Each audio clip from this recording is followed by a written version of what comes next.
Athira reporter ചാനലിൽ രമേശ് ചെന്നിത്തല കൊടുത്ത ഒരു അഭിമുഖത്തിലെ ഒരു സംഭാഷണം ഉണ്ടായിരുന്നു. ഞാനും കയറ്റും വെള്ളാപ്പള്ളിയെ കാർ.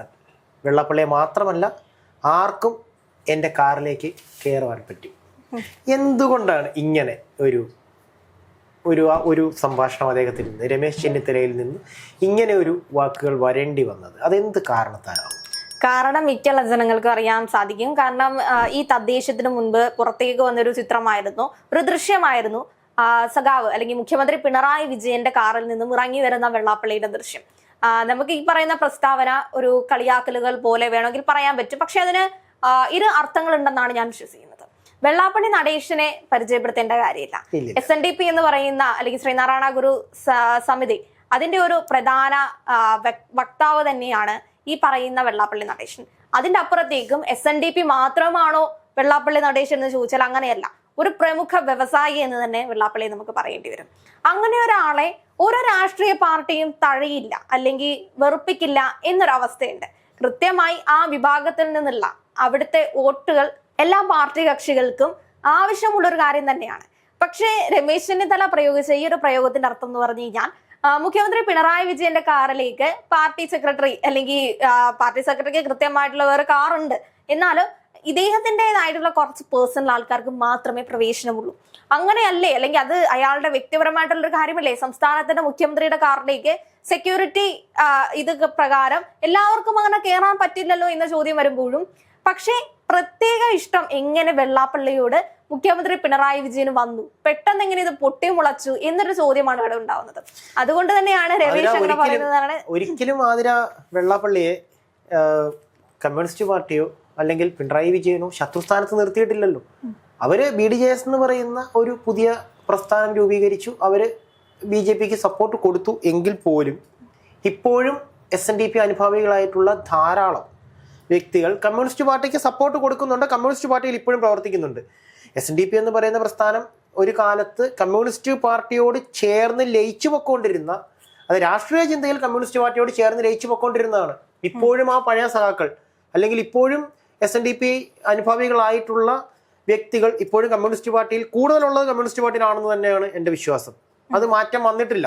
ആ അനുഭാവത്തിന്റെ അപ്പുറത്തേക്കും വെള്ളാപ്പള്ളി ഇത്ര ചർച്ചയാവുന്നത് മറ്റൊന്നും കൊണ്ടല്ല. കാരണം ഈ പറയുന്ന ഇലക്ഷന് മുമ്പ് നിലമ്പൂർ ഉപതെരഞ്ഞെടുപ്പ് അങ്ങനെയുള്ള പ്രധാനപ്പെട്ട തിരഞ്ഞെടുപ്പുകളുടെ ഇടയിൽ വെള്ളാപ്പള്ളി നടേശന്റെ വായിൽ നിന്ന് വന്ന വർഗീയ പരാമർശങ്ങൾ, ആ പരാമർശങ്ങളുടെ മുന്നിൽ കണ്ടുകൊണ്ടാണ്. കാരണം ഇത്രയധികം വർഗീയ പരാമർശങ്ങൾ പറയുന്ന അല്ലെങ്കിൽ ആ ഒരു മീഡിയ ചർച്ച ചെയ്യപ്പെടുന്ന ഒരു വ്യക്തിയെ മീഡിയാസിന്റെ അല്ലെങ്കിൽ മീഡിയ കൃത്യമായി കവറേജ് ചെയ്യുന്ന ഒരിടത്തേക്ക് മുഖ്യമന്ത്രിയുടെ കാറിൽ നിന്നും ഇറങ്ങി വരികയാണ്.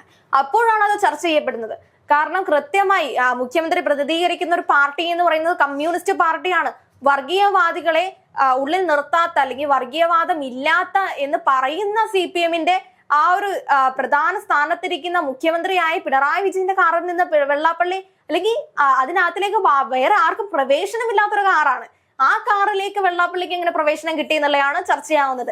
അതിന്റെ അപ്പുറത്തേക്കും എല്ലാവർക്കും പ്രവേശനം, ഈ രമേശ് ചെന്നിത്തല പറഞ്ഞ പോലെ തന്നെ എല്ലാവർക്കും പ്രവേശനമായിട്ടുണ്ടായിരുന്ന ഒരു കാറായിരുന്നുവെങ്കിൽ ഈ പറയുന്ന രീതിയിൽ ഉമ്മൻചാണ്ടിയുടെ കാറ് പോലെ അല്ലെങ്കിൽ ഈ പറഞ്ഞ രമേശ് ചെന്നിത്തല എല്ലാവരെയും കാറ് കയറ്റുമെന്നാണ് പറയുന്നത്. അപ്പോൾ പുള്ളിയുടെ കാറ് പോലെയൊക്കെ ഉള്ളൊരു കാറായിരുന്നുവെങ്കിൽ വെള്ളാപ്പള്ളി ഇറങ്ങി വന്നാലും വലിയ അത്ഭുതമൊന്നുമില്ല. അപ്പൊ പിണറായി വിജയന് പറയാമായിരുന്നു, വെള്ളാപ്പള്ളി മാത്രമല്ലല്ലോ കാറിൽ നിന്ന് വരുന്നത്, എല്ലാ ആൾക്കാരും ഈ കാറിനകത്തിൽ സഞ്ചരിക്കാറുണ്ട്, അതേപോലെ ഒരു വ്യക്തിയായിട്ട് നമുക്ക് വെള്ളാപ്പള്ളിയെ മാറ്റാമായിരുന്നു. പക്ഷെ വേറെ ആർക്കും കൊടുക്കാത്ത ഒരു പ്രിവിലേജ് എങ്ങനെയാണ് പിണറായി വിജയന് വെള്ളാപ്പള്ളിയോട് തോന്നിയതെന്നൊരു ചോദ്യമാണ് ഇവിടെ വരുന്നത്. ഞാൻ ചോദിക്കുന്നത്, ആതിര പറയുന്നത്, വരാൻ പോകുന്ന തെരഞ്ഞെടുപ്പിനെ മുന്നിൽ കണ്ട് SNDPയുടെ നേതാവായിട്ടുള്ള ഈ വെള്ളാപ്പള്ളി നടേശനെ ഒപ്പം ചേർത്ത് നിർത്തുന്നത് BDJS എന്ന് പറയുന്ന രാഷ്ട്രീയ പാർട്ടിയെ കമ്മ്യൂണിസ്റ്റ് പാർട്ടി ഭയക്കുന്നുണ്ട് എന്നതാണോ ആതിര ഇവിടെ പറഞ്ഞു വെക്കാൻ പോകുന്നത് എന്നാണ് എന്റെ ചോദ്യം. അതിന്റെ അപ്പുറത്തേക്കും ഈ പറയുന്ന അല്ലെങ്കിൽ കൂടെ നിർത്തുന്ന ഒരു അവസ്ഥ എന്ന് പറയുന്നത് നമ്മൾ BJPയിൽ മാത്രമേ കണ്ടിട്ടുള്ളൂ.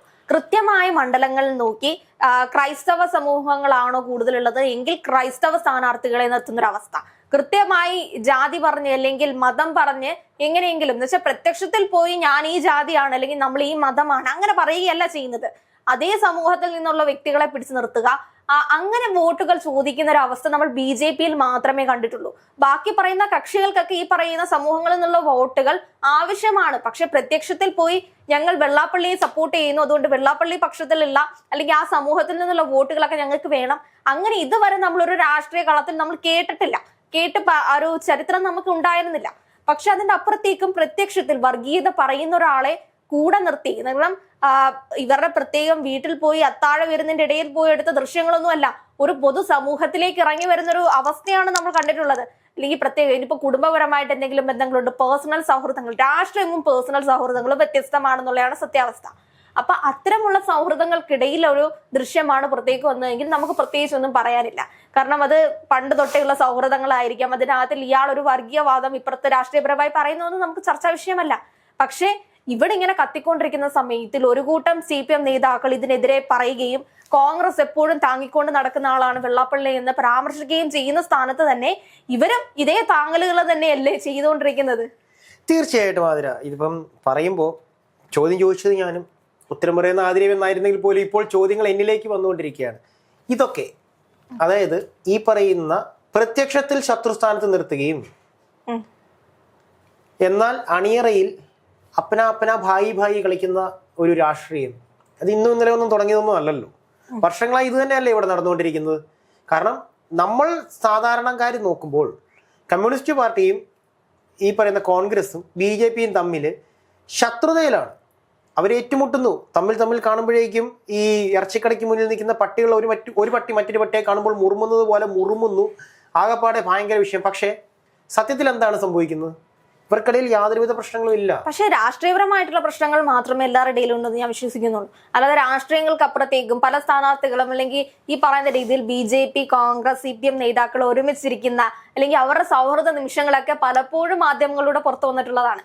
അവരും തുറന്നു പറഞ്ഞിട്ടുണ്ട്, ഞങ്ങൾക്ക് വ്യക്തിപരമായ ഒരു പ്രശ്നവും അയാളോടില്ല, അയാളുടെ രാഷ്ട്രീയ നിലപാടുകളോടാണ് പ്രശ്നം.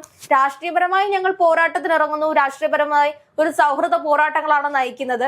എന്റെ ആശയങ്ങൾ ഇഷ്ടപ്പെടുന്ന ആൾക്കാർ എനിക്ക് വോട്ട് ചെയ്യുക, അല്ലെങ്കിൽ എന്റെ രാഷ്ട്രങ്ങൾ ഇഷ്ടപ്പെടുന്ന ആൾക്കാർ എന്നെ ജയിപ്പിക്കുക, അതാണ് ഇവിടെ കാഴ്ച വെക്കുന്നത് അല്ലെങ്കിൽ കാണപ്പെടേണ്ടത്. പക്ഷെ ഒരിക്കലും ഒരു രാഷ്ട്രീയ കക്ഷി അല്ലെങ്കിൽ രാഷ്ട്രീയത്തെ അല്ലെങ്കിൽ ഒരു സംസ്ഥാനത്തിനെ പ്രതിനിധീകരിക്കുന്ന മുഖ്യമന്ത്രി ഒരിക്കലും വർഗീയത പറയുന്ന അത്തരം ആൾക്കാരെ ചിന്തിക്കേണ്ട ഒരു കാര്യമാണ് ഞാൻ പറയുന്നത്. വർഗീയത പറയുന്നെങ്കിൽ പോലും അദ്ദേഹം ഒരു സാമുദായിക നേതാവാണ്.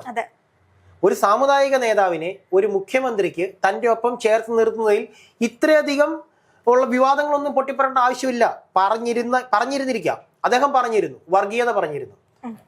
അദ്ദേഹം എന്ന് പറയുന്ന ആ വെള്ളാപ്പള്ളി നടേശൻ എന്ന് പറയുന്ന സാമുദായിക നേതാവ് അദ്ദേഹത്തിന്റെ വർഗത്തെക്കുറിച്ച് സംസാരിക്കുന്നതിനെ വർഗീയത എന്ന് പറയുന്നു എന്നിവിടെ പറയുന്നു. ഇവിടെ വർഗീയത പറയാത്ത അദ്ദേഹത്തിന്റെ വർഗത്തെ പറ്റിയിട്ടല്ല പ്രശാന്ത് ഏട്ടാ പറഞ്ഞത്, ബാക്കിയുള്ളവരെ മോശമാക്കി കണ്ടുകൊണ്ടാണ് പറഞ്ഞത്. അങ്ങനെ പറയുന്ന ഒരു സാഹചര്യത്തിൽ ഇവിടെ പ്രശാന്ത് ഏട്ടൻ പറഞ്ഞ ഒരു കാര്യം കൃത്യമാണ്. സാമുദായിക നേതാക്കന്മാരെ നമുക്ക് ഒരിക്കലും വെറുപ്പിക്കാൻ പറ്റില്ല. അത് തന്നെയല്ലേ രമേശ് ചെന്നിത്തലയും പറഞ്ഞത്. കാറിൽ കയറ്റുമോ എന്നായിരുന്നു മാധ്യമപ്രവർത്തകൻ രമേശ് ചെന്നിത്തലയോട് ചോദിച്ചത്.